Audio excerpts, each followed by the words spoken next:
That's good. Thank you so much for joining me. I'm Nola Simon. I'm the host of the Hybrid Remote Center of Excellence. And joining me today is someone that I've met on LinkedIn. I've known her, we went back and checked it. I've known her since 2021 on LinkedIn. And her name is Ludmila Praslova, and she's an author and a professor. She's just written a book called The Canary Code, which is a guide to neurodiversity. I need to actually bring the book up to read. I don't have my glasses. Oh, hey. A guide to neurodiversity, dignity, and intersectional belonging at work. And that's where I want you to really understand what that is about, because that topic is so large, but it deeply ties into flexibility and how hybrid remote, doing it well, can really benefit all employees, not just employees that are neurodivergent. So thank you so much, Ludmila, for joining me. I'm so happy to be here, Nola, and it's been so fun interacting with you on LinkedIn over the years, but it's even better to put the actual face and the actual voice with it. Yeah, exactly. I mean, I do try to do some videos, but video is not my favorite medium. So I like the podcasting aspect of it. So I wanted to actually tell you a little bit about my story. I know we know each other online, but I don't know that we necessarily know an awful lot about each other.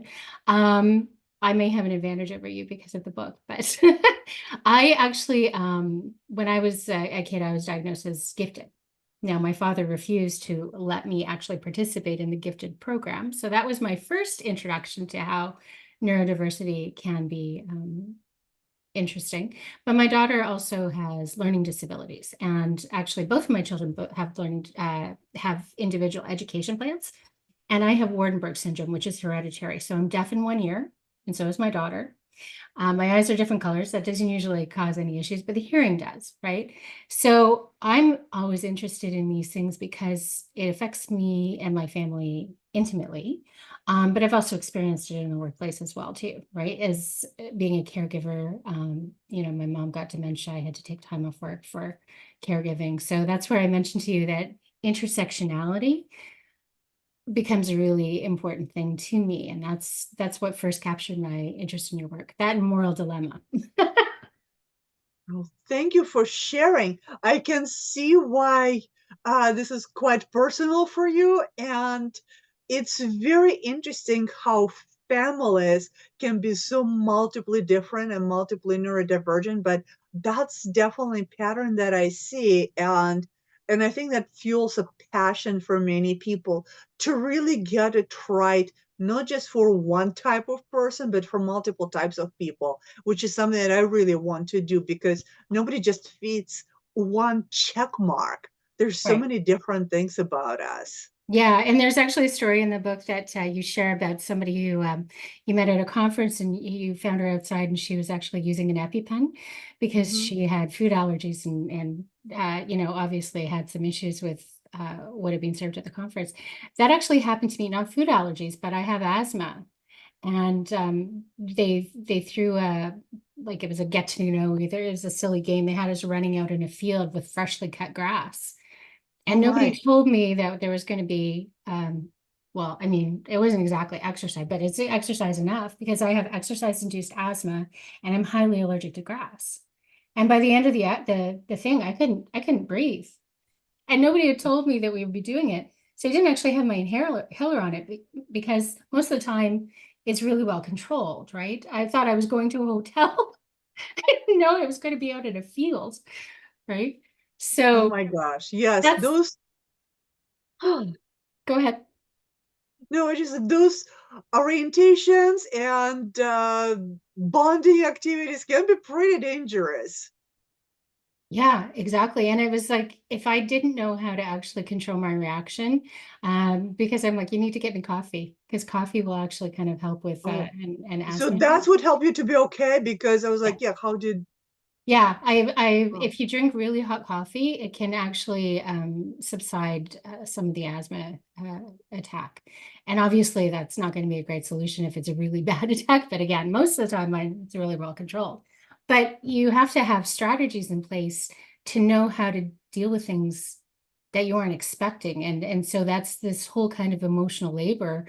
Another story that you told that you were when you first started your career, you started in a knitwear factory. And you were afraid you were actually going to lose your balance because of the noise and actually fall into the machine and die. Yes. Well, I was 14, and basically it was a local factory where my mother actually worked there when she was a teenager. And my grandmother worked there when she was, 70. Um, and many of our neighbors worked there. So one of our neighbors actually lost half her hand. So like Wow. I knew someone whose like several fingers got chopped by one of those machines. And so that didn't help anything. But I never did well with noise, and noise does make me dizzy. And um in that particular, the machines that create neat fabric, they're taller Mhm. than a tall woman. They're probably the height of a very tall man, and then women just kind of reach to the top of them. Mm. And my mother's friend actually worked there. So uh, it's a very scary job, and they are pretty close to each other. Yeah. So if you lose your balance walking between those things, you'll fall into one or the other, because there's rows and rows of those things. And I've always had super sensitive hearing. I didn't know I was autistic at the time, Right. or dyspraxic for that matter, which I'm both. So that was absolutely horrifying. And then I managed to talk myself and my three friends into a job that was like sorting through fabric remnants. Right. so Away so from the so machines. I didn't stay in the noisy place because there was just no way. But it was my first attempt at job crafting, Right. literally, because I was like, I have to job craft or I'm going to die. so Wow. so And I was like, okay, what can I do in this factory that is not going to kill me? And I don't know how I heard about this um little like unit that right. was making things out of fabric remnants. So they would take remnants and make like kids, cats, and small things. Right. And I don't remember how I did it, but I somehow talked my way into that unit. And so me and my friends ended up doing that job, because like you stayed in those jobs for, I think, 3 years or at least 2 years through the high school. And like I would have died at some point if I stayed in the place with the big machines. Right. There was just no That's way. crazy. I've always found that when you're motivated enough, you have your ears and eyes open for opportunity, right? So that's probably how you found it. So that's honestly like me when I started advocating for remote work or work from home. It was way back in 2011, and it was because like I live north of Toronto, and I really didn't have a solid daycare solution, and it was a 2 hour drive each way, and I was seeing my kids 1 hour a day. So in order to be the type of mother I wanted to be, it was either find a way to work remotely or find a different job. And I Yeah. campaigned to really get into like all the beta tests and stuff like that too. And I really became like the lead in that. So it didn't exist, but it just so happened one of the women who was at the daycare that I was at, she worked for the company in a different division, and they had made an exception for her. So I knew it was possible because it existed, right? So Mhm. it's word of mouth. But if you're not listening and you're not actively searching, I think that you don't necessarily see it. So that's probably how you found it. The opportunity is you knew you needed to make a move. It was not an option. I Yeah, knew, I think I somehow knew that thing existed, but it was not an option. We were either in the weaving yeah, or in the sewing. yeah. And so those were the only two options, weaving and sewing. And I was like, and and I knew probably more about the factory than most people, because my mother did the Right. sewing for like years, and then she worked in the office there. So then she like got promoted to typist Mm, from yeah, sewing. And so I kind of knew my way around, but this job does not exist. Like right. I invented that remnant sorting job. Oh, okay. That's So, smart though. oh That yeah. demonstrates like an understanding of the business, right? So you capitalized on the knowledge and the like the network that you had and created something out of thin air that would better serve your needs. right? Well, I had Honestly, to at age because 14, that's incredibly inventive. so I don't know. I was really scared because Yes. again, that was just like no, it was just physically horrifying. So I think Right. it just jolted my brain into using whatever I had, which is, brain power. Because doing things with my hands, I got punished my entire childhood Yeah. for Yeah. not being able to do things with my hands because nobody knew what dyspraxia was. And my entire family is blue collar and super handy. Yeah. And they just thought I was, adopted because, which I'm not, but because I was completely incapable of like successfully accomplish any kind of menial tasks. I can garden because Right. that's like the brute force, but anything that requires precision, I can't do handwriting. Like Right. if I'm sewing, it's going to be all over the place. It's just bad. And so it's like I haven't tried, but I always got yelled at because like I was called useless pretty much every day of my life. And my parents actually Mm, told me regularly that my hands grow out of my butt, and that's a nice way to put it. So right. that's how bad it was. Yeah. I was just Well, never good at doing things with my hands. yeah, and that's the thing, like workplace issues of, diversity and inclusion don't start in the workplace. They start in society, right? And they start Mm, at home, like you've mentioned. So home, school, it's a bigger problem than just workplace culture. It's a societal culture. And that's where, I'm really drawn to your work because you're looking at systemic solutions that will help all people if we can you know, create ways of working that really adapt to the margins and like the people on the edges who aren't neurotypical, then everybody in the middle, everybody else benefits as well too, right?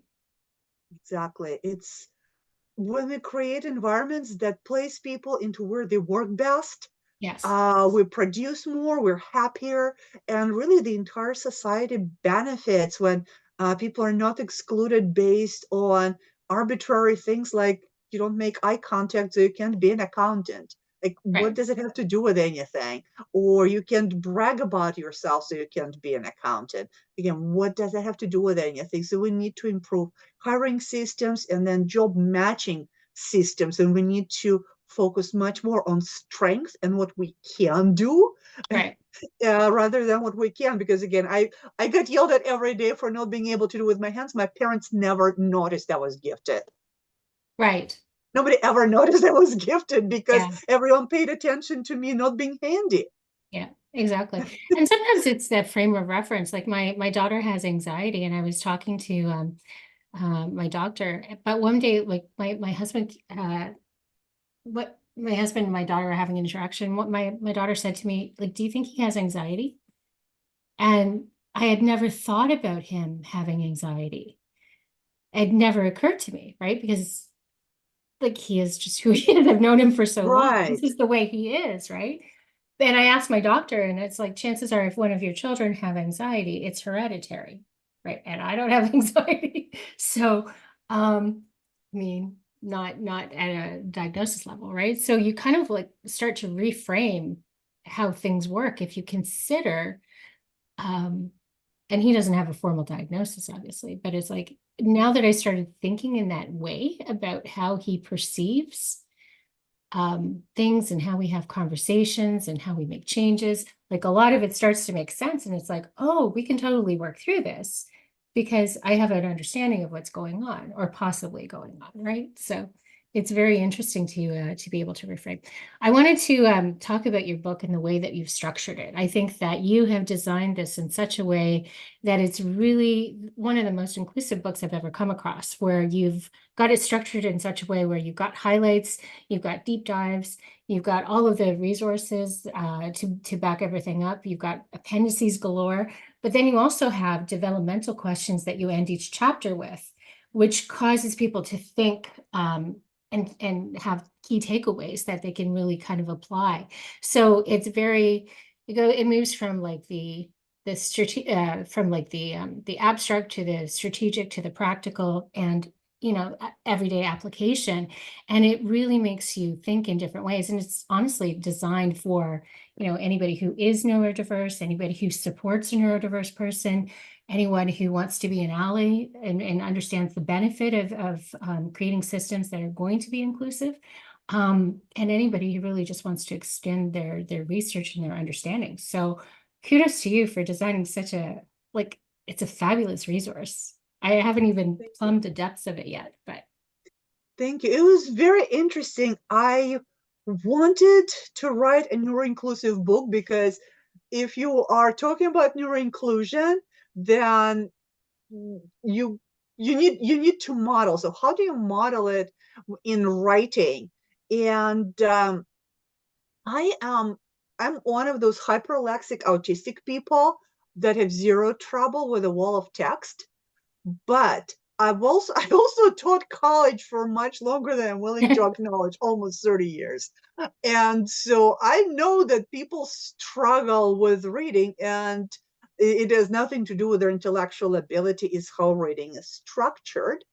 So I wanted to write for people who either it's ADHD or dyslexia or whatever it is, or a combination of different things, or even just people not having time. So actually, many features that, for example, help people who have ADHD also help people who are just busy. So someone is just has a busy job but doesn't have much time to read. You actually have very similar demands for how you structure key points that they're visible, and then if they want to explore more, they can go explore more, they can hyper focus and go in depth. Or if they're not in the depth mode, they need to be able to get key points quickly so they're able to use it, and you don't want them to get bored looking for something. So it just got me thinking that I could illustrate the whole idea of the Canary Code, which is, if neurodivergent canaries can breathe in the coal mine, then everyone can breathe in the coal mine.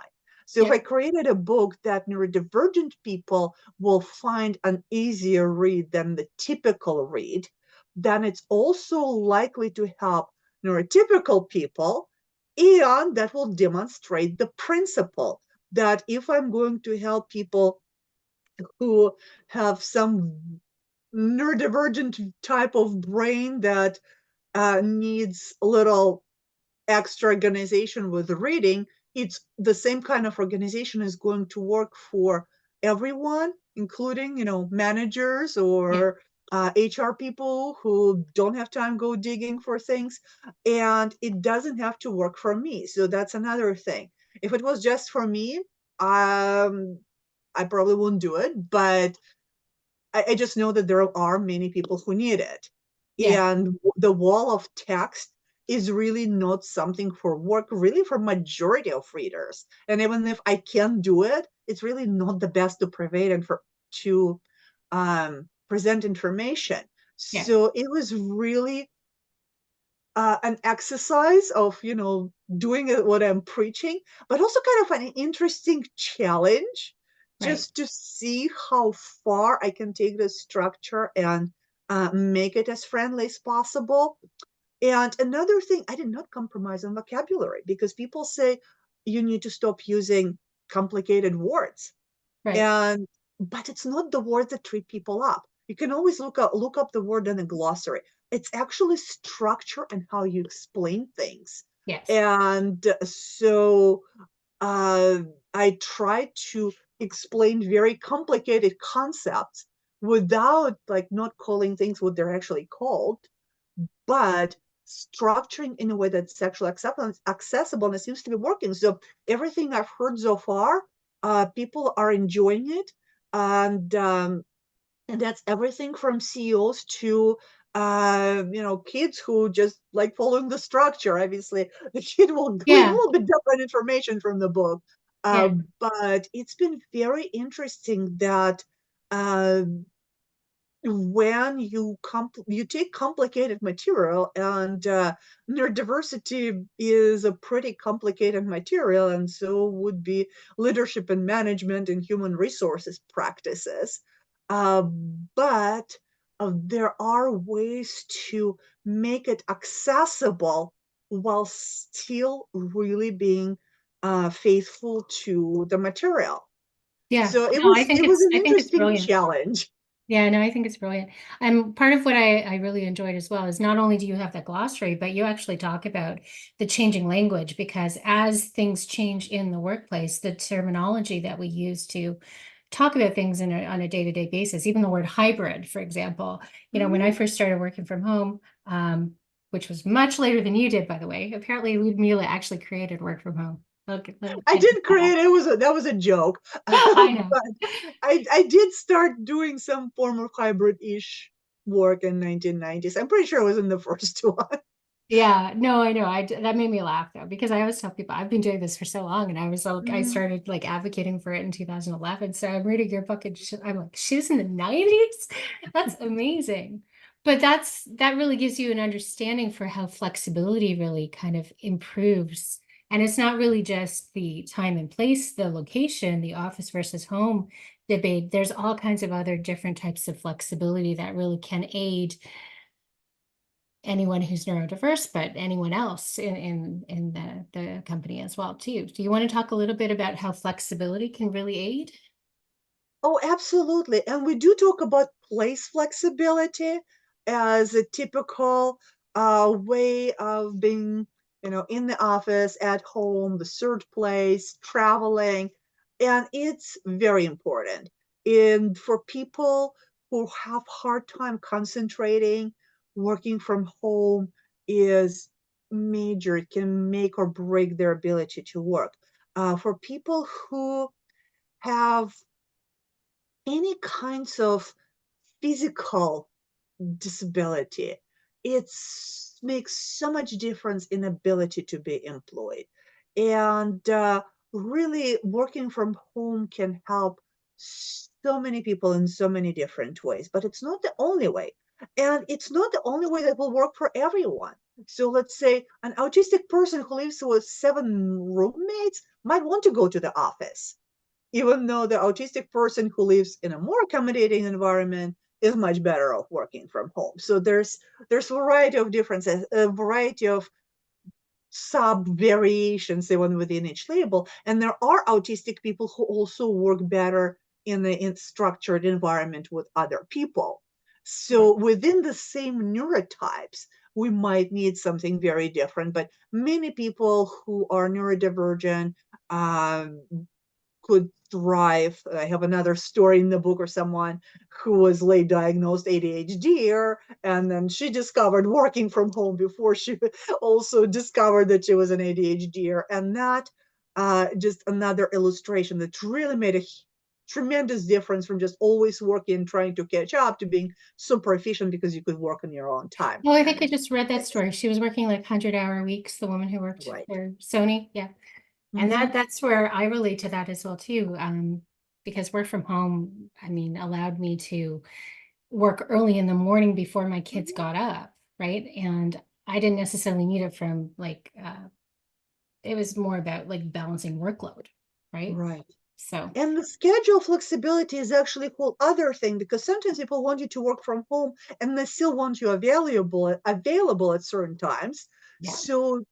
So in addition to place, the time flexibility makes a major difference. And whether it's a parent who needs to drop off kids at Mhm. particular time, or a parent who does homeschooling, or their kids need particular type of attention at particular time, Right. or it's someone who has sleep differences. And many neurodivergent people also have sleep differences. Right. Some people, and it's not that they have no willpower and bad habits. Some people's brains are wired differently, and some people have their best mental productivity at 2 a.m., and other people at 6 a.m., and other people at Right. noon. Yeah. So allowing people to work with their best time makes the most sense. And also how this time is sliced. Right. So many organizations slice our work in those 50 to an hour segments, like schools slice them in, 45 to an hour segments. That actually doesn't work for majority of people. Some people need, little Pomodoro sprints, 25 minutes, take a break, do something, go back to it. And that's how they get their maximum productivity. Other people like me, I need 3 to 4 uninterrupted hours to be on my time because there's only so much focus I can manage in little snippets of time. So when we do not allow people to slice their time in the way that works best with their brain, we're also going to hurt their productivity. And so scheduling, time start time, end time, how you slice your time has a tremendous difference in how we work. And then there are other things like availability of time off. Someone can work, very intensely for 3 months, but they need vacations Mm, after that. And if you just force them into, no, you have to work for an hour to get your little week off, uh, it can really hurt their health. And allowing people to prevent burnout in whatever way works for them. For example, by taking vacations or in different ways at different times can also be a huge difference. So availability of time off. Some people are not wired to work 40 hours a week, but they can mm, be amazing if they work 30 hours a week, 25 hours a week, creating jobs that allow people to have viable life while doing that is also something that's very inclusive of again whether someone has health differences and health needs. Long COVID, for example, yeah. people might only have so much energy but they want to still keep up their careers, and so sometimes having a part-time schedule or temporary part-time schedule um, during the pretty lengthy recovery time. It could be like years, but people could actually get back to getting to work full time. It really depends. There's a lot of variance, but allowing people those transitional periods, or it could be someone had a surgery or some other treatment and they need this prolonged time for recovery. But no, it's either you're not working or you're working 40 hours a week, which actually means like 60 hours a week. Right. And addressing all those issues will allow so many people to have the fulfillment that comes from work. Now, obviously, not all of our lives fulfillment should come from work, but doing something meaningful is important for us and keeping our careers. Many of us invested, years and years in preparing for our careers, and then, we get sick, and for some reason we get completely kicked out of work, even though part-time schedule could have allowed people to take advantage of our expertise and for us to have income and meaningful work. uh, why not support people? Why make it so difficult if it's not even accommodation? We can just think about it as performance enablement. Right. Yeah, exactly. It's about that reframing. But I mean, that's really hard for a lot of leaders to really do that unless there's legislation involved. And you mentioned in the book several different examples in Germany or Finland where there's actually Mhm. legislation in place that actually mandates that there needs to be flexibility in terms of the Mhm. hours. Yes.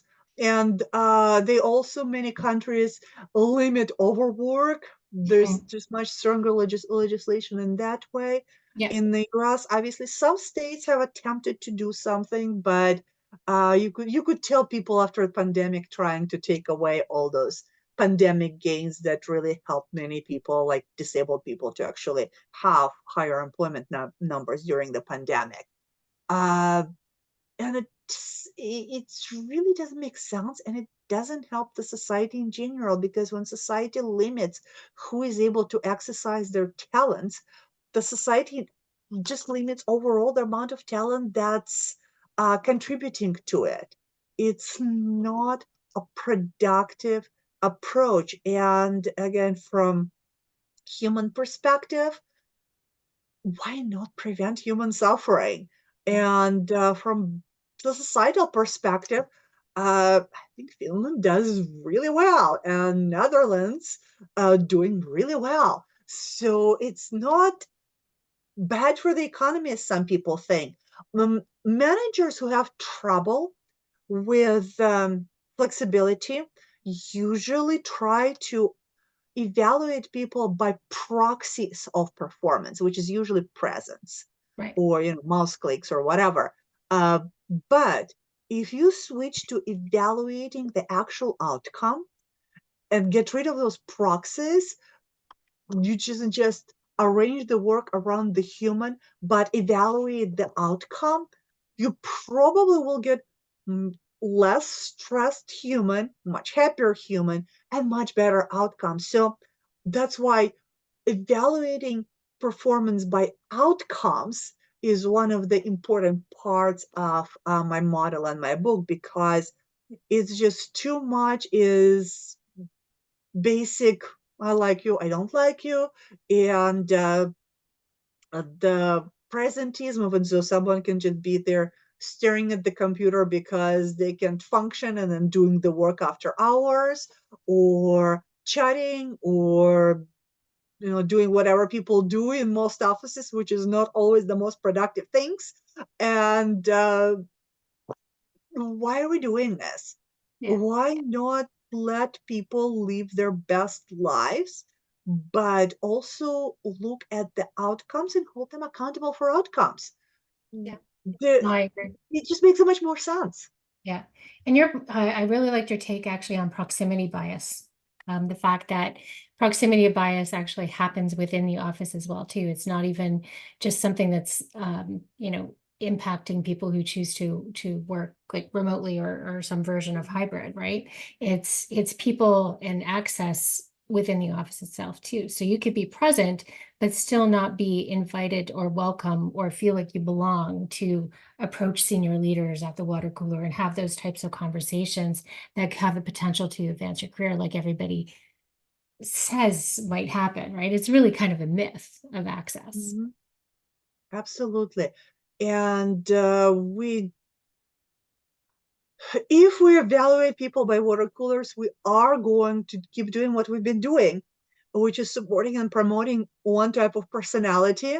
Yeah. That's not even necessarily the best type of personality to promote, or at least not the best if the entire group is the same personality. You need to have different kinds of people in particular layers and levels of organization. But we do know that it's much easier in most organizations for extroverts advance, for example, which actually hurts organizations, because if you end up with overrepresentation of this particular personality, they end up being very social and also being very competitive, because there's this Mm, also competitive edge. And then there's nobody to balance this kind of dynamic. It can get very dysfunctional. You actually need to have a mix of extroverts and introverts with significant presentation of introverts for a functional team. And on higher levels of organizations, there's basically no introverts. And that is not good for the interpersonal, competitive, and work dynamics that occur in those levels. And then we just kind of perpetuate that. The lack of diversity in this particular case of personality, but other characteristics. We need people who are deep thinkers, yeah. and not just, they blurt out the first thing that comes into their mind. But the blurting the first thing that comes to your mind seems to be an advantage in many environments.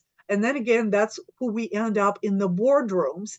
But boardrooms desperately need deep thinkers, as well as other styles of thinkers. But uh, many of our functions, when we just evaluate by proximity and the water cooler, we end up kind of cloning the one type of individual, and it is really not helpful, and it is not fair to people who cannot advance because they are, in in the corner actually doing the actual work. Yeah, no, I fully agree. And I've seen that happen myself as well. So, Mhm. and that becomes a whole gender aspect as well too. Like, Oh see, yeah. you said that neurodiversity is one of the most difficult things to change and to teach. But there, when you add in the aspect of gender, that becomes even more challenging. What Oh, do there's so you want to say much. about And again, you don't want to change people. that? You want to develop their strength and match them with their strength. But uh, let's say if you add gender, we talk about tightrope bias for women specifically. And tightrope bias is an idea that there's only the narrow range of behaviors that's considered okay in women. So um, it's very easy to go from doormat to overly aggressive, the B word. And it's a very thin line where you're just assertive enough.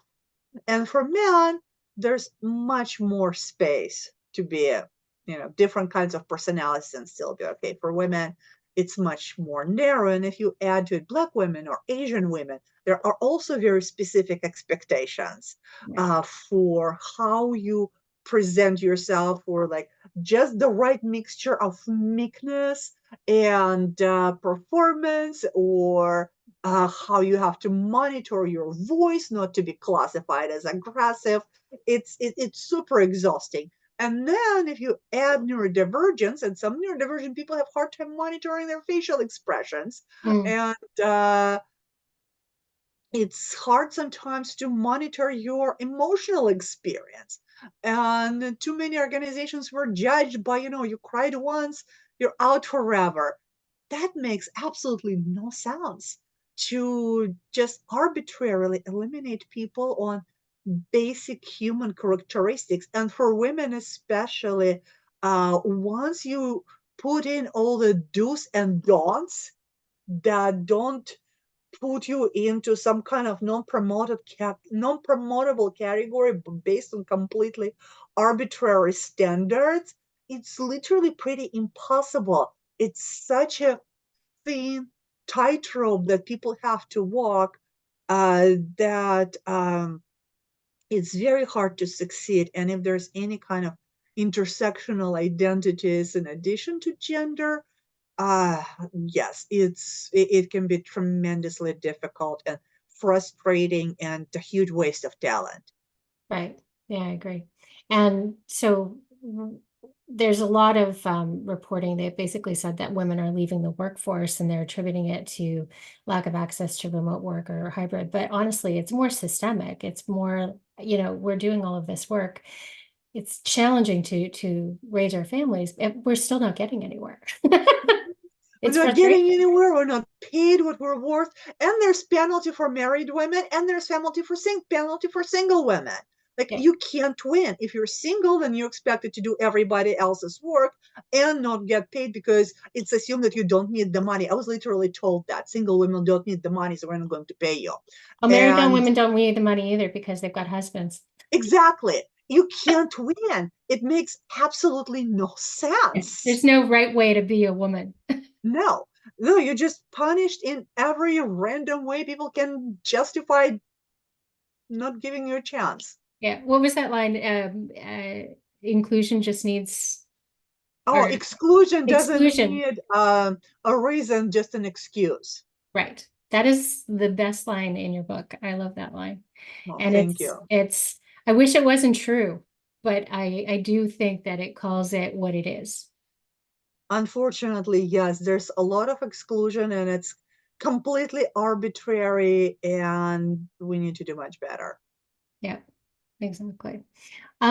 So that comes to some of the chapters that you've got at the back is, leading while you're neurodiverse, but also for managers who are managing people who up until this point weren't actually diagnosed and didn't have accommodations, which I thought was a fabulous chapter to include. Because as I mentioned, my daughter has like learning disabilities, right? So She didn't take jobs while she was in high school because I knew that that would be a lot for her, and we could avoid her having to work while she was in school. But now that she's in university, she's doing summer jobs, and these jobs are not designed in a way that are inclusive. And she's very worried about telling anybody that she has a learning disability, and it's just been incredibly stressful. Like she's in a grocery job where she's doing personal shopping and it's all timed. It's That's incredibly hard. stressful. Yeah, it is incredibly stressful. And the other job is actually like admin, like secretary kind of thing. Hmm. And but the communication becomes challenging, right? Because that's what her learning disability is centered in. So, but it's funny because if I talk it through with her and we talk about, how to advocate for herself, and she just needs that extra support. And I guess she's lucky that she's got me, and I know a lot about this, right? I spend a lot of time researching and advocacy for her. But when you transition from that school environment into work and you lose like certs and like individual education plans, and you don't necessarily have like automatic um, accommodations that are reviewed on a regular basis like they are in school, or at least in Canada, that's what happens. Um, the onus really is on the individual to develop self-advocacy, look for mentorship. Um, if you're lucky, you get a manager who's willing to advocate for you on your behalf, and you've got that psychological safety to, discuss exactly what you need. How do you make that better? Okay, so in many workplaces, accommodations again are treated as something special. You need to bring a doctor's note, and basically being different mm, just puts you into okay. This is very not normal. This is very not good. So there are ways to normalize differences even without forcing people to disclose diagnosis if they're not ready. So one way to do it is just normalize differences, and some of them more progressive companies use user manuals or how I work best forms that everyone Mm, can fill in, and everyone is asked to fill in when they come in. So how do you work best? Uh, are there some things that let's say, trigger you or upset you, because we don't want to do that? How do you prefer your information as it comes, or batch it and give it to you at one time? How do you need your feedback? So you can even ask more specific questions depending on the job. And again, it's available to everyone. And that allows for certain extent of tailoring just how managers um, approach you, uh, regardless of particular diagnosis, if people feel like they're not ready. So that's one way, just normalizing those differences, but then also destigmatizing those differences so that we don't have to do this disclosure without disclosure, but we could just say, I have dyslexia or ADHD or whatever. And it's like, okay, so in your particular case, what do you need? Because again, we do know that people are all different, and then one ADHDer needs something completely different from another ADHDer. But if there was just a menu of things of how people work best, and even tailoring to a certain extent of how you work, and that's available to everyone, it mm, would help people who maybe have minor preferences and differences, but for people with more intense needs, it could be a lifesaver because it would allow them to safely say, I need this, I need that, yeah. and not be stigmatized for it. Yeah, and I can also customize it, even just like from like menstrual cycles and perimenopause Hmm. and menopause symptoms and stuff like that too. Like that's not necessarily ongoing, but it's persistent, right? So Hmm. it eventually changes and morphs, right? But everybody's going to Yes. be at a different end of that cycle, right? So, Yeah. And so there's another thing. Obviously, in some early career jobs, things sometimes do come as you go. Like you show up, and then there's this task, and there's that task. In most grown-up jobs, uh, they're not temporary jobs or early like college or high school jobs, very often there are projects that are very substantial projects that take significant time. So if we tell people ahead of time, this is due then, and manage the chaos that's very often comes in the offices that creates those false emergencies that could have been prevented, and then people just, oh, okay, today this happened and you have to do this, and then now this happened and you have to interrupt and do something else, which can be very putting people off balance. If we just create a well programmed, well oiled environment where people know this big project is due at this time, emergencies happen, but they're not a part of what we do because we have thought through how we do things. Right. And then people can regulate. So let's say I have 6 weeks to do the project. I know I'm no good when I have PMS or whatever's happening, Right. or those days of the week, whatever stage I'm in. And I could plan that maybe I'll work more a week before or a week after, and I have control over my time. If someone has long COVID and has fluctuating energy levels, then they will know, okay, I'm going to work on this thing from, 8 a.m. till 10 a.m. And then I know I'm going to need a break and a nap and a lay down. And then I'm going to work on this more. And I'm going to take another lay down and I'm going to work on this more. So it's more of a pacing themselves within a day. uh, that might help. Someone who is my version of autistic, who, if I go into hyper focus, like I literally forget everything else, and before I know it, it's midnight. Okay, fine. Just let me do this, but then don't throw random things on me because saying, oh, she's done. Yes, I'm done, but I did 2 weeks of work in 2 days because I didn't eat or go to the bathroom. Right. Which like literally happens. And but then people say, "Oh, you're done, so you need to get more work."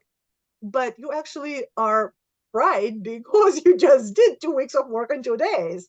Right. And if people just give us control of our time and not say, "Oh, okay, you look like you're not doing anything. We need to interrupt you," and you might be just like thinking of creative ideas, but just let people flexibly use their time on longer term projects, which Right. again is pretty typical in most, office white collar type jobs. It's absolutely possible to organize this sort of thing without random interruptions. We'll be much better off. Or even if it's a job that requires, someone to produce a number of units of whatever with their hands, give them flexibility when they are on their best. And when they know they're going to have, back pain from whatever particular time of month, again, they they're adults. They should be able to say, I'm just going to do my units of whatever a week before and week after, and I'm going to take easy this week. Right. Why is it that particular difficult? I mean, yes, there are some things, but very few of us work on assembly lines anymore. Right. And in other circumstances, when it's really difficult, for most of us, it's just poor, outdated work organization that prevents us from aligning work with, ebbs and flows, whether they're monthly or daily or whatever our differences require us to adapt to. Right. So one of the most dangerous things in work is really the way that we've always done it, right? And Yes. Oh my gosh. that's really impacting this as well too. It's like you've always been working like this. Um, we have to continue it, and we honestly don't. And that's where you're seeing turnover. And I think you have a stat in the book. It's what 50% of people, if they don't get the flexibility that they need to accommodate their neurodiversion, they'll actually leave. That's a really They high. say on the surveys that yes, if they are not going to get their flexibility, they're prepared to leave. Yes. Exactly. But I mean, the employment levels of anyone who's neurodivergent is either they're either underemployed or they're they're Yes. not employed, right? Like it's a very low Yes. It's percentage. not great. Yeah, There definitely are limited opportunities. yeah, But you don't want a stressed out person who is looking for opportunities and thinking that, oh, okay, well, duh, they might want to leave, but they're neurodivergent, so they have no options, therefore we can do whatever with them. It's really a horrible, horrible way to that treat a is. person. Yeah, yeah, that is. And I wanted to end on that story of Louis Capaldi because I think that is such a beautiful story, and I love that you saved that dedication in your book because if you don't know this story, Louis Capaldi has Tourette's, and he was performing at Glastonbury. What was it, 2018, 19? No, it was 2003. It was when I was Oh, finishing the book. It was oh, last June. 2023. That's right. Yeah, yeah, yeah. That's I right. think it's June 23rd or 24th or something like that. I think it's 20, I think it's maybe 23, 23. Yeah. So Ludmila it's and I were literally like, exchanging videos in her post when she posted it. And so mhm. anyways, his Tourette's started in the middle of his song, what is it? Someone to Love? Yeah, someone you love, I Yeah. think. And the crowd finished his song for him. And it was just such an expression of support and love. And it was so positive. I mean, I remember watching it and then to see you write about it, I was like, oh, that's perfect. And it helped you finish the book, right? Yes, I was almost done. It was just always so stressful, and there's always more that you need to say, and then there's just always things. Writing a book is so many moving pieces, and then you start thinking, oh my gosh, is anyone going to pay attention? People discount neurodivergence as diversity. Is it enough to write a book about it? So it was really helpful. And so many people are just so many sad stories and horrible stories. And I like, is it even possible to have neuroinclusion? So it was one of those moments when people could say, okay, yes, so neuroinclusion is possible and is possible for people to not abuse neurodivergent people, but just provide them with support. And that really, really did help me to get through and finish writing. Yeah, no, I thought it was beautiful. And to be quite honest, maybe I've said this to you on LinkedIn, but I really, really hope that your book gets picked up by the leadership in the world and ends up being focused at places like World Economic Forum because it is workplace culture. It is leadership. Is there anything you'd like to mention to people about how they find you, how they read more of your work? I'm very easy to find on LinkedIn. If you just Google Ludmila Praslova, my LinkedIn profile probably is going to come up. My book has a website that's just the same as the title, the Canary Code. Many of my articles are linked there. I have um, Special Eastern blog. I have Psychology Today blog. I have quite a few articles on Fast Company, Harvard Business Review, um, and all of this is linked to my website, so you can just go and read back variety of articles, and or you can just go to a particular blog like Psychology Today and find a lot more of my articles, or you go to Harvard Business Review and look for my name, and a lot of articles are going to come up. And LinkedIn usually is the best place to find my newest content. I sometimes do Instagram or Twitter or X, but LinkedIn is really where I do the most of the social media interaction. Yeah, that's where I found Weebly. So I And I'm just very happy you did. well, and thank you for making this time available to me. I appreciate that. I will make sure that everything's in the show notes and people can find you well, because I do think that the book is excellent. It's really well designed and it's got really, really important messages that are going to be essential for the future of work. And thank you. Thank you very much. I'm glad we had this conversation, and hopefully we can create a more flexible future of work for everyone. Yeah, no, that's the goal. That's the goal.